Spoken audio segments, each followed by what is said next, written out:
Hello viewers, this is Embasted here, and on this 90 news video, we're talking about Sonic Mania's Origins, why DLC is in plan, the more special part, and much more.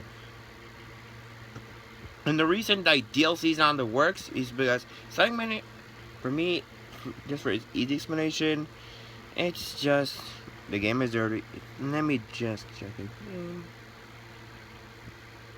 Since people have been asking to see if Sonic Mania will receive downloadable content, maybe adding new characters, modes, content, etc., just like most games. But I feel like it does. Sonic Mania is already filled to the brim with good content. I feel like as of right now, maybe in the future, but not right now. Sonic Mania only just recently came out. We don't have to see DLC immediately. That is not what we need.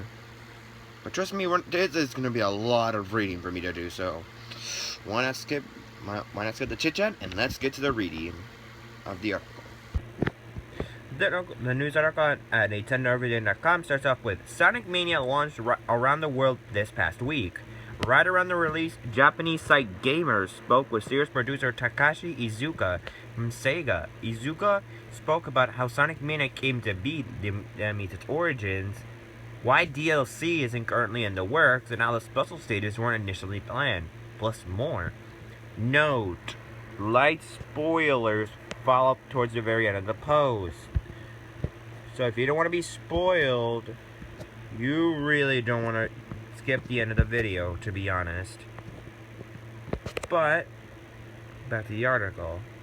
For Sonic's 25th anniversary last year, Iizuka received a task to deliver some sort of product, but not towards existing Sonic fans. They were instead targeting the dormant fans who used to play the Sega Genesis, like the classic Sonic games like Sonic 1, Sonic 2, and Sonic 3 and Knuckles, or haven't really played any games again since. He then met Christian Whitehead, the Australian programmer who ported Sonic 1, Sonic 2, and CD to mobile. Make sure to play those games. Really, I have those on my. I really have those on mobile, and I really like playing those two games. By the way, I digress. And the two would then establish a Sonic Mania project.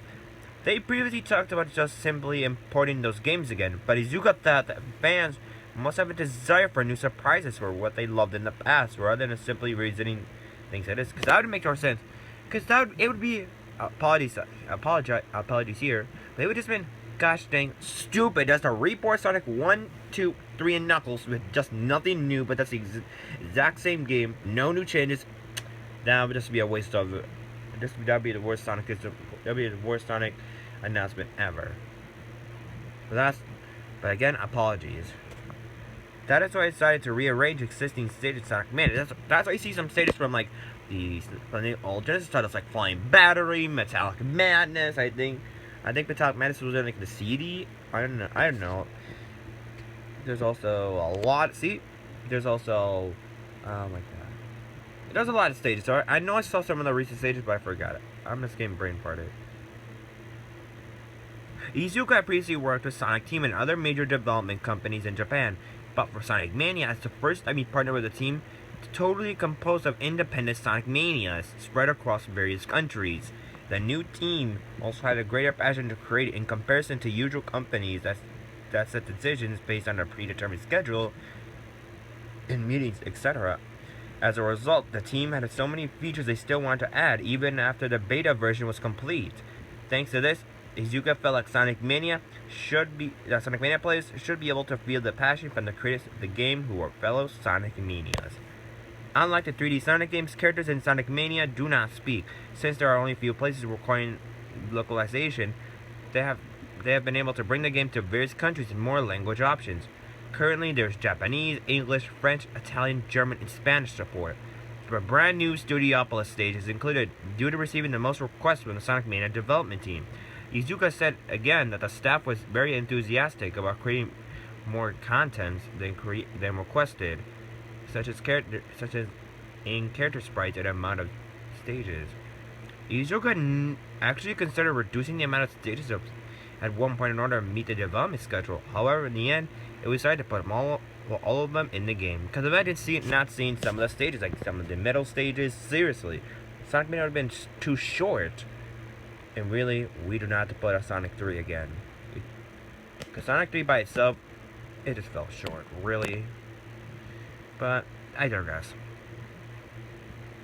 This relates to another point in the interview. Sonic Mania doesn't really have much in the way of cut content like scrap stages. And since Sonic Mania is only distributed digitally, the team was able to continue working very close,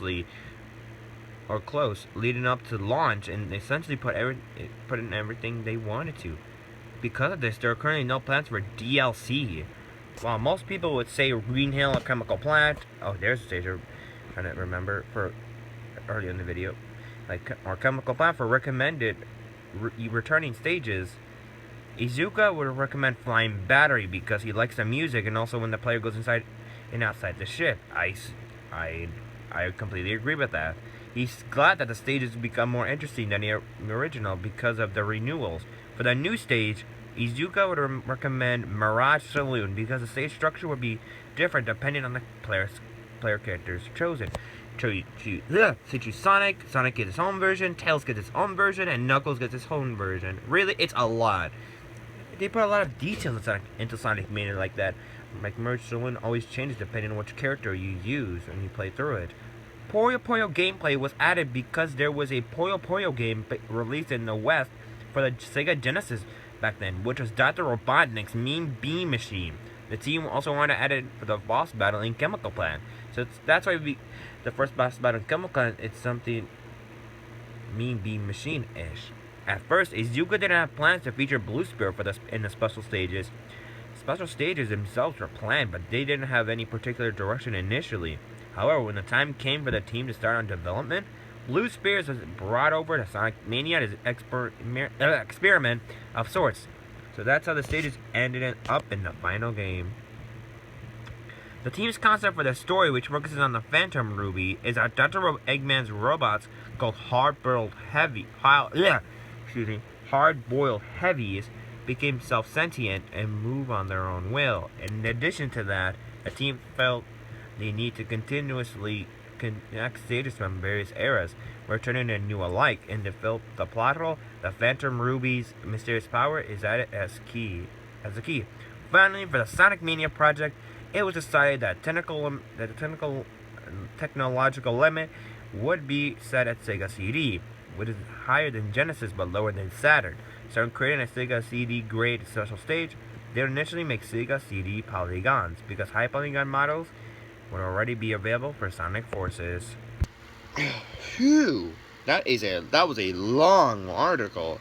But now you know everything about Sonic Mania's origins, what are the recommended stages, especially, like I said, Flying Battery's music. Oh dear lord, I love Flying Battery's own stage music. Seriously, now that I'm reminding myself of Flying Battery, I now have the songs now get into my head again. And for Mirage Saloon, if you like, that's one of the special stages that changes over time, and it's really amazing. But if you're wondering why Sonic Mania is not receiving any DLC right now, the game is already full. Plus, it released almost like a week ago. Do you expect the Sonic team to already come up with more characters, content, and stages just for Mania? As of right now, no. You have to give the game a lot more time. Give it like at least 5 or like a long time, or maybe next year, or maybe the next few years. But because Sonic Mania is more of a recent title, we don't have to have more content to meet up with the Sonic fans' demands. Sorry, Sonic fans, you want to see Sonic Mania DLC, you're just gonna have to wait. Since there's more other games there's Sonic Forces that is coming up at the end of near the end of the year, and that's when you get more then you'll get more Sonic. I think I said that right. But go back to join the video, and I hope you learn a lot of information about why DLC is not in the works, and or even planned even. But to wrap up the DLC, why no DLC in Sonic Mania part?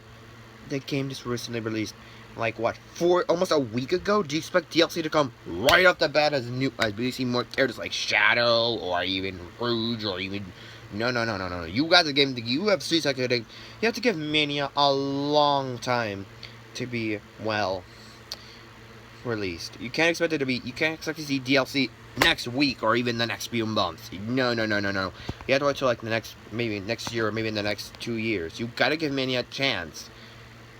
Just to get more. Just to get, well, a bit more, like, left alone. So then Sega, then boom, you'll see Sonic Mania DLC. But really, the game actually has a lot of stages. Seriously, there's almost, I think, more than 10 stages, if I'm counting it correctly. Then that's a lot of stages to meet demands.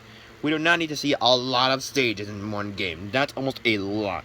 And no, I'm not saying that because of Super Smash Bros. For Wii U, which has almost a lot of stages. But seriously, Sonic Mania, it just recently came out. You can't expect DLC to come right off the bat as if the game already has so much to offer, like debug mode, stage select, easy emeralds. Seriously, the game is already full right now. Just give Sonic Mania a chance. But that's all I have to say for that part. But if you are wondering what the Sonic Mania stages are, if you haven't already picked up the game, or if you haven't seen on YouTube, then let me see if we can find the list of stages or zones. However, you can list them as stages, zones, however you want to pronounce it. But there's a lot of. Let's see. Oh my God! Let me just try the list of zones real quick. List of zone. Oh my God. There we go. Let me pull up quickly the list of zones in Sonic Mania. Alright, I finally managed to pull up the stages real quick. So the list of stages that are in Sonic Mania are Green Hill from Sonic 1, Chemical Plant Zone from Sonic 2, Studiopolis, which is pretty much a brand new zone. But remember, I forgot to mention at the beginning, spoilers. If you don't want to be spoiled at stages, then ignore this section of the video. But if you already have got the game, then here we go. It says Studiopolis, this is the new zone. Flying Battery from Sonic and Knuckles. Press Garden, which is a brand new zone. Stardust Speedway from Sonic CD. And no, that's not the only stage from Sonic CD. It was Hydro City from Sonic 3. Mirage Saloon, which is a new zone. Oil Ocean from Sonic 2, Lava Reef from Sonic & Knuckles, Metallic Madness from Sonic CD, the last stage in Sonic CD, and Titanic Monarch. So we got so many stages from almost all the Genesis titles, from Sonic 1, 2, 3, and Knuckles, Sonic & Knuckles, and Sonic CD.